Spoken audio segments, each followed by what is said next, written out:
श्रीमान अरुण जेटली जी, मंचस्थ सभी महानुभाव,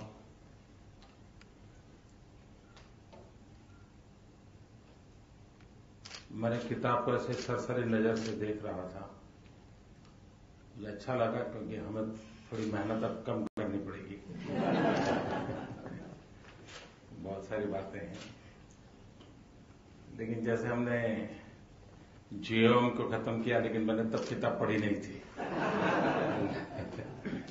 उसका मतलब कि कुछ तो वेवलेंथ मिलती है ऐसा लग रहा है। यहाँ हमारे तुषार भाई बैठे हैं तो उन्होंने पानी पर लिखा है, तो मुझे पक्का विश्वास है कि उसमें वही बातें होगी जो मैंने गुजरात में कभी की थी। अशोक गुलाटी जी ने एग्रीकल्चर में लिखा है, तो मैं कई वर्षों से उनसे लगातार बातचीत करता था, तो काफी बातें मिलती जुलती आती हैं। लेकिन जो मूलभूत समस्या हमारे देश में है, एक थिंक टैंक कंसेप्ट एक सीमित रह गया है, वो आगे बढ़ नहीं पाया है, जो दुनिया के देशों में बहुत ही ताकतवर व्यवस्था है। और उसके कारण सरकार की पॉलिसियां जो बनती हैं उसमें इंटेलेक्चुअल इनपुट बहुत कम होता है। हम लोग जो सालों से उस क्षेत्र में काम करने वाले, चाहे ब्यूरोक्रेट हो या पॉलिटिशियन हो, हम उसी धैर्य से आगे बढ़ते हैं। दूसरा, दुनिया के जितने भी समृद्ध देश हैं, पॉलिसी फ्रेमवर्क में यूनिवर्सिटीज का बहुत बड़ा कंट्रीब्यूशन होता है।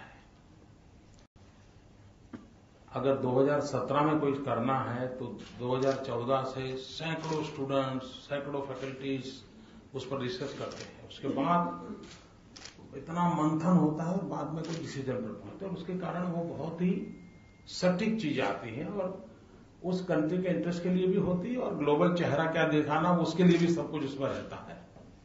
हमारे यहाँ एक कमी महसूस होती है।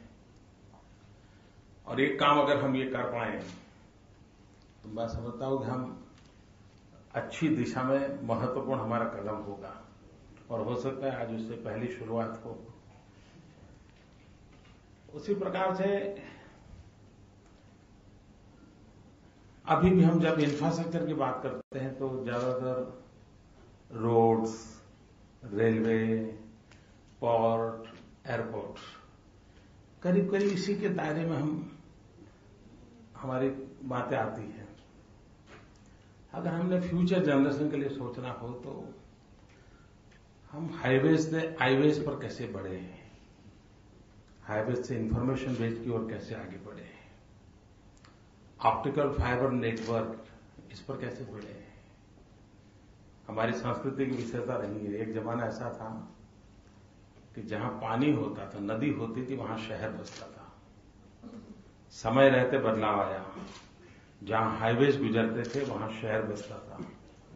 नियर फ्यूचर में जहां से ऑप्टिकल फाइबर गुजरता होगा वहां शहर बसने वाला है।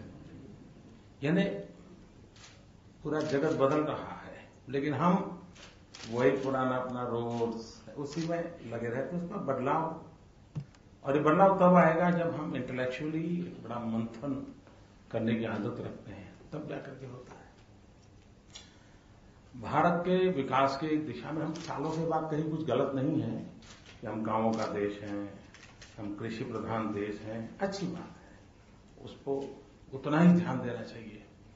लेकिन हमने अर्बन डेवलपमेंट को हमेशा एक बोझ माना, संकट माना, चैलेंज माना।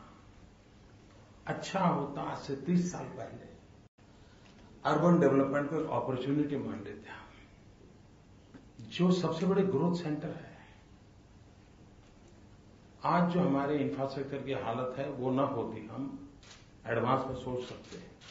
और आज जब मैं देश को जरूरत है 100 स्मार्ट सिटीज की जो बात कर रहा हूं, उसके पीछे मेरे मन में है कि अगर हमें बदलाव लाना है और जो नौजवानों को रोजगार के लिए हम सोच रहे हैं, तो हमें इन दिशों पर एक नए सिरे से सोचना पड़ेगा। गांव का भी डेवलपमेंट हमने उस एकदम से कॉम्प्रिहेंसिव सोच के साथ, इंटीग्रेटेड अप्रोच के साथ किया, ऐसा तो नजर नहीं आता है। कभी कभी मुझे लगता है कि हमने ग्रामीण क्षेत्र को ध्यान देना है और देश की इकोनॉमी में थोड़ा सा बल देना है। तो हमारा जो तिरंगा झंडा है, ट्राई कलर जो हमारा फ्लैग है, उसको अगर हम बल देकर के कुछ करें, जैसे उसमें ग्रीन कलर है, ग्रीन रिवॉल्यूशन पर हम कैसे बल दें, सेकंड ग्रीन रिवॉल्यूशन में भी हमारी फोकस प्रोडक्टिविटी पर कैसे बढ़े, जमीन बढ़ने वाली नहीं, जमीन कम होती जा रही है, प्रोडक्टिविटी कैसे बढ़े। पल्सिस के क्षेत्र में शायद पिछले 50-60 साल में कोई काम ही नहीं हुआ है। हम पल्सिस पर कैसे बल दें, प्रति हेक्टर पल्सिस का प्रोडक्शन कैसे बढ़े। एट द सेम टाइम बड़ी चैलेंज है कि हमारे पल्सिस में प्रोटीन कंटेंट कैसे बढ़े। और आज हमारी यूनिवर्सिटीज उस दिशा में काम नहीं कर पाती है। दुनिया में भी कहीं पल्सिस में प्रोटीन कंटेंट बढ़े, उसके लिए जो काम होना चाहिए, और शायद दुनिया के बहुत बड़े समाज के लिए ये बहुत बड़ा अनिवार्य है, गरीब से गरीब व्यक्ति के लिए अनिवार्य है। लेकिन हमारे डेवलपमेंट के मॉडल में इन बारीकियों से इन चीजों पर हम कैसे बल दें। समय की मांग है, हम वैल्यू एडिशन पर कैसे जाएं। आज हमारा किसान मर रहा है, आत्महत्या करने के लिए मजबूर होता है। एक तरफ 30% एग्रो प्रोडक्ट वेस्टेज जाता है, वेयर हाउसेज की व्यवस्था नहीं है, किसान मेहनत करता है, उसको पैसे नहीं मिलते हैं। इसके संबंध में हम एक इंटीग्रेटेड अप्रोच के साथ उसको हम कैसे उसके जीवन को बचाएं, और ये सब संभव है, कोई मुश्किल काम नहीं है। वेयर हाउसेज कंसेप्ट को अगर डिसेंट्रलाइज कर दिया जाए तो बहुत बड़ी ताकत है। हमारे रेलवे का अप्रोच, किसी रेलवे स्टेशन पर मानिए मंडे को मार्बल आया और कहा जाए कि मार्बल मुंबई पहुंचाना है, और ट्यूसडे को टमाटर आया कि मुंबई पहुंचाना है, तो रेलवे वाला पहले मार्बल भेजेगा क्योंकि मंडे को आया था, टमाटर नहीं भेजेगा, वो बिगड़ तो भेजेगा। यानी चीज छोटी है। क्यों हम एग्रो को प्रायोरिटी देकर के हमारी रेलवे व्यवस्थाओं के मूड को क्यों न बदले। सेंसिटाइज करना होता है, कोई बहुत बड़ा एकदम से नई चीजें ला करके होता नहीं है। दूसरा है व्हाइट कलर, व्हाइट रिवॉल्यूशन की ओर किसी समय वो आज हमारे पास दुनिया में एवरेज पशुओं की संख्या से हमारी ज्यादा है, कैटल ज्यादा है, लेकिन मिल्क प्रोडक्टिविटी बहुत पीछे है। उसके कारण इकोनॉमिकली वो वायबल भी नहीं है। हमारा किसान, उसके लिए जो सपोर्ट सिस्टम चाहिए वो नहीं है। उसको हम आधुनिक कैसे बना सके। इवन हमारे यहां कैटल हेल्थ केयर के लिए इंफ्रास्ट्रक्चर भी नहीं है। अगर ये स्थिति रही तो हम जो व्हाइट रिवॉल्यूशन की कल्पना करते हैं वो नहीं हो पाता। और तीसरी सैफ्रॉन रिवॉल्यूशन। मैं जानता हूं, मैं सैफ्रॉन कहते ही यहां कई लोग होंगे जिनको हाथ खड़े हो जाएंगे, लेकिन वो एनर्जी का कलर है, एनर्जी को रिप्रेजेंट करता है। ये एक ऐसा संकट की ओर हम जूझ रहे हैं। हम एनर्जी सेल्फ सफिशिएंट बनना, उस क्षेत्र में हम कैसे बल दें। ग्लोबल वार्मिंग और एनर्जी सेक्टर दोनों का टकराव सतत चल रहा है, उसका सॉल्यूशन हम कैसे निकालें। हम सूर्य शक्ति से आशीर्वाद प्राप्त देश हैं। ये हमारा पूरा इलाका जिसके पास ये सोलर रेडिएशन की बहुत बड़ा हमें गिफ्ट है, हमने उस पर क्यों बल नहीं दिया अब तक, कैसे बल दे सकते। हम रिन्यूएबल एनर्जी के माध्यम से हम उस प्रकार की पॉलिसीज लाएं। हम एनर्जी सेक्टर में, फिर गैस हो, पेट्रोलियम सेक्टर हो, इन सारे विषयों में भारत जैसे देश ने प्रोएक्टिव इनिशिएटिव लेने पड़ेंगे, तब जाकर के। अगर अमेरिका कल तक गल्फ कंट्रीज पर डिपेंडेंट था एनर्जी में, आज एक्सपोर्ट की पोजीशन में आ गया, गैस दुनिया को देने की उसकी ताकत आ गई। क्या हम उस दिशा में सोच सकते हैं? सेफ्रॉन रिवॉल्यूशन, ये हमें फोकस करेगा। उसके अंदर हमारा एक ट्राई कलर में ब्लू कलर का हमारा अशोक चक्र है। ब्लू रिवॉल्यूशन मेनली फिशरीज के क्षेत्र के लिए जोड़ा जाता है। हमारे पास इतना बड़ा सामुद्रिक विरासत है, दुनिया में एक्सपोर्ट करने के लिए सब कुछ है, लेकिन हम उसने मॉडर्नाइज नहीं किया। आज भी हमारा फिशरमैन उस पुराने जमाने से चल रहा है। ये एक ऐसा क्षेत्र है कि जिसको हम ग्लोबल मार्केट कैप्चर कर सके। इतना ही नहीं, हम ऑर्नामेंटल फिश, इतना बड़ा दुनिया में मांग है ऑर्नामेंटल फिश की, ये काम हमारे मछुआरे परिवार के महिलाओं के द्वारा हो सकता है। हमारा पूरा ट्राइकलर की चारों जो सिंबॉलिक चीजें हैं, अगर उस पर हम फोकस करें तो हम जिस ग्रामीण जीवन के आर्थिक विकास की व्यवस्था की बात करते हैं, बहुत बढ़िया ढंग से कर सकते हैं। पानी एक ऐसा संकट की ओर हम बढ़ रहे हैं। क्या हमारा सहज स्वभाव पर ड्रॉप मोर क्रॉप, इस मंत्र के साथ हमने करना पड़ेगा। जल संचय पर भी बल हो, जल सिंचन पर, माइक्रो इरिगेशन। मुझे याद है, मैं गुजरात में जो हमारे शुगर केन की खेती करने वाले लोगों को जब मैं माइक्रो इरिगेशन के लिए बोल रहा तो कोई मानने को तैयार नहीं था। आखिरकार हमने कोऑपरेटिव सोसाइटी सबको लगाया। आज हमारा अनुभव यह है कि इवन गन्ने की खेती माइक्रो इरिगेशन से बहुत बढ़िया हो रही है। उसमें शुगर कंटेंट भी ज्यादा आ रहा है और उसके कारण इकोनॉमिकली वो काफी वायबल हुआ है। आवश्यकता है कि एक विज्ञान को नए तरीके से जोड़ करके हम उसको कैसे इसको जोड़ें। भारत को अगर हमें आगे बढ़ाना है तो हमारा जो डेमोग्राफिक डिविडेंड है, इस ताकत को हमें समझना होगा। 65% पॉपुलेशन बिलो 35 है। दुनिया के वो देश जिनके पास यूथ पावर नहीं है, वे भी स्किल डेवलपमेंट पे बल दे रहे हैं। पूरे विश्व में स्किल्ड मैन पावर का एक बहुत बड़ा मार्केट पड़ा हुआ है। ऐसे मार्केट को टैप करने की ताकत जिसके पास मैक्सिमम यूथ है, उसके पास है। न सिर्फ हिंदुस्तान के स्किल्ड मैन पावर की रिक्वायरमेंट, हम ग्लोबल मैन पावर की रिक्वायरमेंट को लेकर के हम स्किल डेवलपमेंट का प्लान क्यों न करें। आज दुनिया को इतने नर्सिस की जरूरत है, पैरामेडिकल स्टाफ की जरूरत है, even teachers, they don't have teachers. क्या यह देश कभी टीचर्स एक्सपोर्ट करने के लिए सोच सकता है? हर दुनिया को टीचर्स की जरूरत है। और एक व्यापारी जाएगा दुनिया के किसी देश में, ज्यादा से ज्यादा डॉलर लाएगा, लेकिन एक टीचर जाएगा तो पूरी एक पीढ़ी को ले आएगा। यह ताकत होती है टीचर में।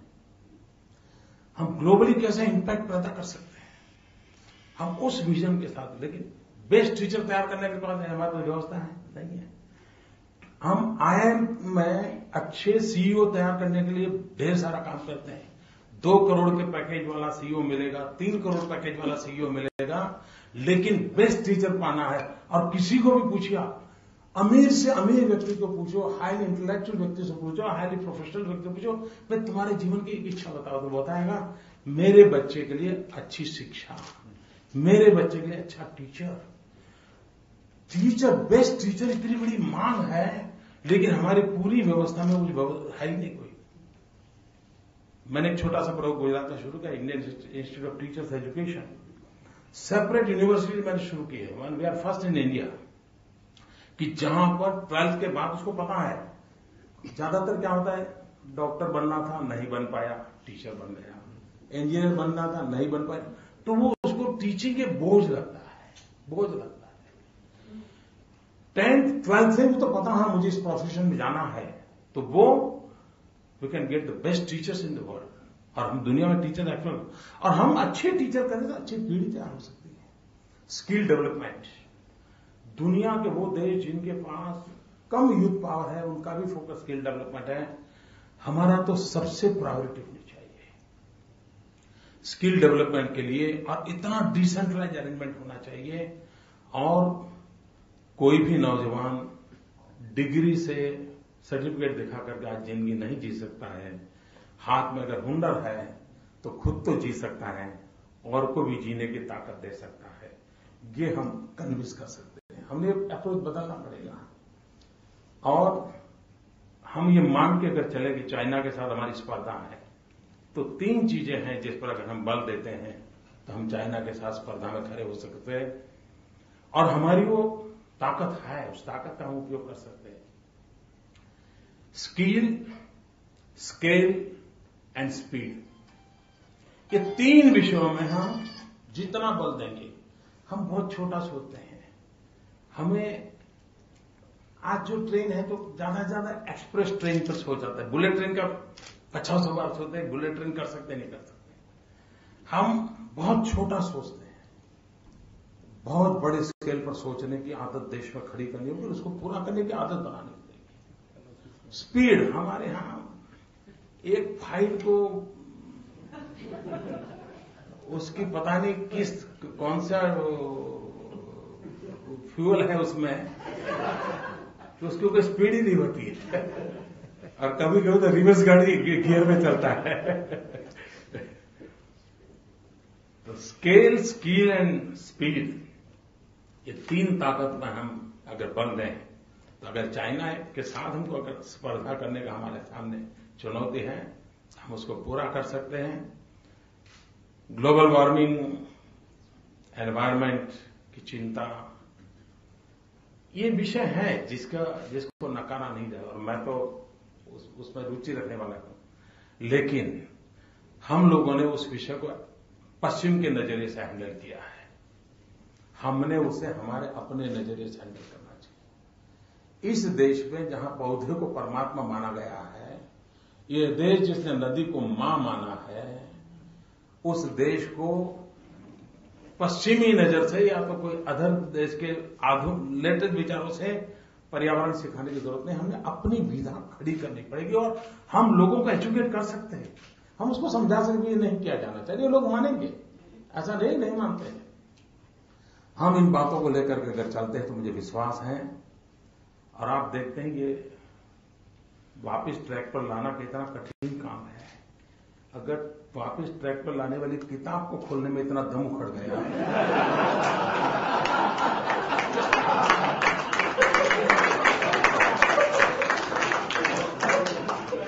तो देश को वापस ट्रैक पर लाने का क्या करेगा। लेकिन देशवासियों के आशीर्वाद हैं, वो आशीर्वाद हमारा संबल है, हम इसे करके रहेंगे और होके रहेगा। धन्यवाद।